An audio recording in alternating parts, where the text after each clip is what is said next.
ને ઘણી બધી અપેક્ષાઓ લોકોમાં જોવા મળી રહી છે। અમારી સાથે ગેસ્ટ પેનલ અત્યારે જોડાઈ ચૂક્યા છે અને તેમની સાથે ચર્ચા કરીશું કે લોકોની જે અપેક્ષા છે તે પાર કરવામાં બજેટ કેટલું ખરું ઉતરશે। અમારી સાથે જોડાયા છે ફિક્કીના કો ચેરમેન અંકિતભાઈ પટેલ સાથે જોડાયા છે, ઇન્ડસ્ટ્રી એક્સપર્ટ પ્રફુલ્લા ગટાણી સાથે જોડાયા છે, આર્થિક વિશ્લેષક બિપિનભાઈ ઠક્કર સાથે જોડાયા છે, ભાજપમાંથી સીએ બિશનભાઈ શાહ તેમજ કોંગ્રેસમાંથી જોડાયા છે સીએ મેહુલભાઈ પટેલ તેમજ જોડાયા છે પારૂ યુનિવર્સિટીમાંથી આર્થિક નિષ્ણાંત ડોક્ટર બીજલ ઝવેરી। આપ તમામનું સ્વાગત છે અમારી આ વિશેષ ચર્ચામાં।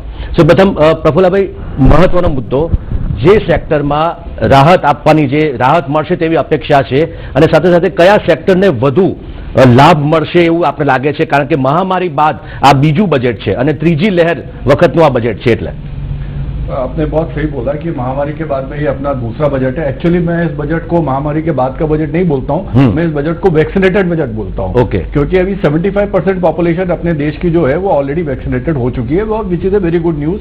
वर्ल्ड लेवल पे हम लोग काफी आगे हैं और काफी अच्छी उन्नति हम लोगों ने वैक्सीनेशन में हमने करी है। तो आज के डेट में जो बजट पहला बजट है पिछले 3 साल में, जिसको इम्यून बजट कह सकते हैं अपन। तो इम्यूनिटी हमारे पास में एक आ चुकी है। इम्यूनिटी दो तरह से एक आई है, एक तो आर्थिक इम्यूनिटी आई है और हेल्थ सेक्टर की इम्यूनिटी आई है। आर्थिक उन्नति की अगर हम लोग बात करते हैं तो आर्थिक अगर आप देखें इस बार में देश विकसित देशों के मुकाबले में भी काफी अडिग खड़ा रहा है इस विपदा में भी जी, क्योंकि ये 3 साल जो निकले हैं इसमें मोस्टली जितने भी अगर आप देश को देखें उनकी आर्थिक स्थिति काफी खराब हुई, और पर भारत की स्थिति अभी भी उनसे काफी बेटर है। इमर्जिंग इकोनॉमी की अगर बात करें तो इमर्जिंग इकोनॉमी में आज की डेट में इकोनॉमी इमर्जिंग अगर कोई बची है, और जिस तरह की IMF की रिपोर्ट अभी लेटेस्ट आई है उसके हिसाब से Hindustan, India is going to be only one economy which will have a better GDP growth rate than any other country including China. तो ये काफी हमारे लिए प्रोत्साहित करने वाली बातें हैं। आज अगर अपने पास में देखा जाए तो आज जैसे क्रेडिट स्विच की जो रिपोर्ट आई है सुसी की, उसके हिसाब से हमारे पास में आज RBI के पास में अराउंड $60 मिलियन का रिजर्व पड़ा हुआ है जो अनडिस्पोज्ड मनी है। तो पैसा भी काफी है, RBI के पास में पैसा भी काफी है। इस स्थिति में एक बजट जो होना चाहिए वो स्टेट ऑफ वेलफेयर के डिमांड के हिसाब से होना चाहिए और काफी प्रोत्साहित करना होना चाहिए। Health sector, infrastructure sector, education, इन 3 पे सबसे ज्यादा मेरे हिसाब से बिल्कुल એટલે ખૂબ જ પ્રોત્સાહિત કરનારું હશે તેવી અત્યારે આપણને આશા ચોક્કસ છે। અંકિતભાઈ, થોડી વારમાં કેન્દ્રીય બજેટ રજૂ થવા જઈ રહ્યું છે તે પહેલા નજર કરી લઈએ હેડલાઇન્સ પર।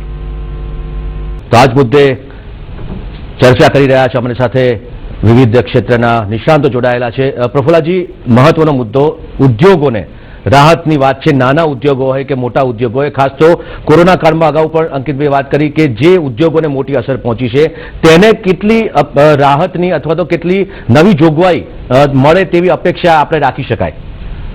देखिए, कोरोना काल में अगर सबसे ज्यादा डैमेज किसी को हुआ है तो वो इंडस्ट्री सेक्टर को हुआ है। और अगर आपका एम्प्लॉयमेंट जनरेशन अगर आप देखते हैं तो industry is the only sector जो सबसे बड़ा एम्प्लॉयमेंट जनरेट करती है जी। तो उसका रेट्रोस्पेक्टिव इफेक्ट जो आया वो ये आया है कि एम्प्लॉयमेंट आपका टूट गया है। जो अभी भी जो दर अभी आज 8% के आसपास में है अनएम्प्लॉयमेंट की दर, इन सबको अगर आप निचोड़ में देखें तो कहाँ आपका डैमेज कहाँ हुआ? इनफॉर्मल सेक्टर जो था वो बुरी तरीके से ध्वस्त हो गया हमारा इस बीच में, और जो हमारा जो MSME सेक्टर था वो ध्वस्त हो गया। उसको अगर सपोर्ट देना है तो हमारे पास में बैंकिंग में अभी पर्याप्त मनी है। सबसे पहले हमको वो डैमेज देखना चाहिए कि जहां पर MSME और इनफॉर्मल सेक्टर है उसको वापस पैर पे खड़ा करा जाए और उनको वापस चालू करा जाए किसी भी तरह से। वो सपोर्ट के लिए बैंकिंग में एक रिवोल्यूशन लाना जरूरी है। पर्याप्त मनी हमारे पास में, पर्याप्त पैसा बैंक के पास में है, सरकार के पास में है, और जहां पर भी अगर ऐसा लगता है कि जो सेक्टर्स बहुत बुरी तरीके से टूटे हैं, specially rural and semi urban areas में, उनको सपोर्ट देके और MSME को और इसको वापस खड़ा करना चाहिए। दूसरा सबसे बड़ा सेक्टर अगर हम माने तो वो है टेक्सटाइल और real estate sector. Okay. Real estate sector अगर देखा जाए तो 15% पहले कंट्रीब्यूशन करता था 2019 तक, अभी 7.5% पे आ चुका है। अगर रियल एस्टेट सेक्टर को हमने वापस खड़ा कर दिया, 15 की अगर 17 या 18% तक हम लोगों ने सपोर्ट करके लाके दे दिया, तो इसका जो एक इफेक्ट आता है वो बहुत मल्टीपल इफेक्ट आता है, बिकॉज उसके साथ में आपके साथ में बहुत तरह की इंडस्ट्री चालू हो जाती है एक साथ में। और सेम है टेक्सटाइल के साथ में हम जा सकते हैं वुमेन एम्पावरमेंट के लिए। हम एंड टू एंड प्रोडक्ट पे अगर टेक्सटाइल में चले गए, जो बांग्लादेश में हो रहा है आज की डेट में, मॉरिशस में हो रहा है, मालदीव में हो रहा है, या आप अगर देखें तो छोटी छोटी कंट्रीज में हो रहा है, वो हम नहीं कर पा रहे। हम अभी सिर्फ कॉटन से यान बनाते हैं या पॉलिस्टर से यान बनाते हैं और उसको डाई करके बेच देते हैं। हम फैब्रिक तक पहुंच पाए, और फैब्रिक से अगर गारमेंटिंग में पहुंच गए तो उसका जो मुनाफा का जो दर है वो टोटल जितनी आपकी पुरानी वाली चेन है उससे ऑलमोस्ट डबल है, जो बांग्लादेश में आज की डेट में हो रहा है। तो इस तरह की अगर इकोनॉमी को हम डेवलप कर पाए, ये सपोर्ट सिस्टम इस बजट में आ जाता है, तो एक ऑटोमेटिकली वुमेन एम्पावरमेंट आता है। बिकॉज गारमेंटिंग में अगर हम जैसे शिफ्ट होते हैं तो वहां पर आते से वुमेन का एक एम्प्लॉयमेंट रेशियो बहुत बढ़ जाता है। जब एक घर से एक वुमेन, एक महिला निकल के जॉब पे जाती है, उसका इफेक्ट मल्टीपल होता है। आप ये ना देखें कि सिर्फ उसकी इकोनॉमिकल सिचुएशन सुधरती है, वहां से फूड इंडस्ट्री डेवलप होती है, फूड से आपकी सर्विस इंडस्ट्री डेवलप होती है, सर्विस के अलावा काफी तरह के सपोर्ट आना चालू होते हैं। तो ये अगर एक बेटर प्रोस्पेक्ट में अगर बजट को देखा जाए और सपोर्ट सिस्टम खड़ा करा जाए एमएसएमई के लिए और उद्योगों के लिए और इनफॉर्मल सेक्टर के लिए, तो काफी अच्छी उन्नति हम लोग कर सकते हैं। એટલે ખાસ તો ટેક્સટાઇલ અને રિયલ એસ્ટેટ ક્ષેત્રને વધુ તેના માટે જોગવાઈ કરવાની જરૂર છે. મુખ્યત્વે એ કીધું એટલે જી. હું સપોર્ટ કરીશ જી. કે અને જે ગવર્મેન્ટે જે 2021-22માં જે પીઆઈએલ એટલે કે પીએલઆઈ જે પ્રોડક્શન જે ઇન્સેન્ટિવ સ્કીમ તે સેક્ટર માટે જાહેર કરી હતી, હા. જો એ સેક્ટર વધારે અને એમાં જો વધુ ને વધુ એમને જો છે ઇન્સેન્ટિવનું જે છે ક્રાઇટેરિયા થોડા મોડિફાઈડ કરે તો એ વધુ ને વધુ મેન્યુફેક્ચરિંગ તરફ એમએસએમઈ અને एम्प्लॉयमेंट बढ़ी सके एवं शक्यता है।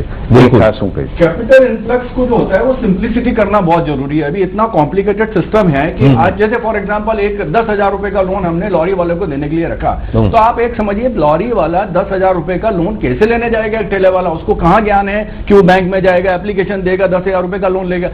ये सब्सिडी डायरेक्ट होना चाहिए। जब 70,000 करोड़ की सब्सिडी हम लोग खेडूत को दे सकते हैं, तो टोटल 20,000 करोड़ की सब्सिडी आती थी अगर इंडिया में अगर देखा जाए, तो इस तरह का भी होना चाहिए जिससे वो एम्प्लॉयमेंट जो एक लॉरी वाला था जिसका ठेला चलना बंद हो गया, जिसके पास वर्किंग कैपिटल नहीं बची है, वो कैसे वापस आए तुरंत और अपना ठेला वापस चालू करे, अपनी एक लॉरी वापस चालू करे। उस तरह की एक सिंप्लिसिटी आनी चाहिए सिस्टम में, ना कि कॉम्प्लिकेशन आना चाहिए। બિલકુલ, એટલે કે સરળતાથી. ઓકે, इसमें एक वन मोर मेरा सजेशन इसमें बहुत इंपॉर्टेंट है। एटीसी और एटीटी जो हमारे सेक्शन है, हाँ। ये आउटडेटेड हो गए। आप भी एक सैलरी यहाँ से उठाते होंगे, आपको पता है पिछले हम आज 5 साल 7 साल से हम लोग वो 2.5 लाख पे बैठे हुए हैं। हाँ। आज जो पिछले 5 साल में इन्फ्लेशन रेट आई है और जितना इन्फ्लेशन हुआ है, आज 2.5 लाख का या 50,000 का स्टैंडर्ड से डिडक्शन जो है उसका कोई मायने नहीं रखता है। एक प्रोग्रेसिव बजट होना चाहिए जिसमें 1 करोड़ 40 लाख जो करदाता हैं उनका ख्याल रखना चाहिए। हमारी 140 करोड़ की पॉपुलेशन में 1 करोड़ 40 लाख ओनली करदाता है, ठीक है। वो 1 करोड़ 40 लाख को अगर आप सिर्फ एक सिंपलिसिटी और सिंप्लिसिटी करने की, एटीसी को हटाना है आप हटा दीजिए, एटीडी को हटाना हटा दीजिए, आप 5 लाख की मिनिमम इनकम रखिए 0 टैक्स के ऊपर, और 5 से 10 लाख के ऊपर सिर्फ 5% का टैक्स रखिए। फिर आप देखिए इसका मल्टीपल इफेक्ट कितना आता है, कितने लोग टैक्स देने के साथ में जुड़ जाते हैं। तो ये जितना कॉम्प्लिकेशन है उसको हटाना चाहिए। अगर एटीसी को अगर आप देखें तो पूरी बास्केट भरी हुई है, उसमें इतने सारे प्रोडक्ट अंदर डाल रखे हैं, आपको समझ में नहीं आता कि एटीसी किसमें से लें और किसमें नहीं लें। तो थोड़ा सरकार को मानसिकता खुली रखनी चाहिए और यह ध्यान देना चाहिए कि एक आम आदमी जो है, एक आम करदाता है, वो किस तरह से शांति से अपना जीवन यापन करे। और स्पेशली पोस्ट कोरोना के बाद में एक और मेरा सजेशन, बहुत इंपॉर्टेंट सजेशन है, हाँ। एटीडी जो है उसमें स्पेशल हेल्थ के लिए कोरोना का सेक्शन सेपरेट ऐड करा जाना चाहिए और उसमें कम से कम 1 लाख रुपए की छूट अपने एक करदाता को मिलनी चाहिए, क्योंकि आज कोरोना का टेस्ट આશા રાખીએ કે તે પણ જોગવાઈ સ્લેબમાં કરવામાં આવે તો ઘણી બધી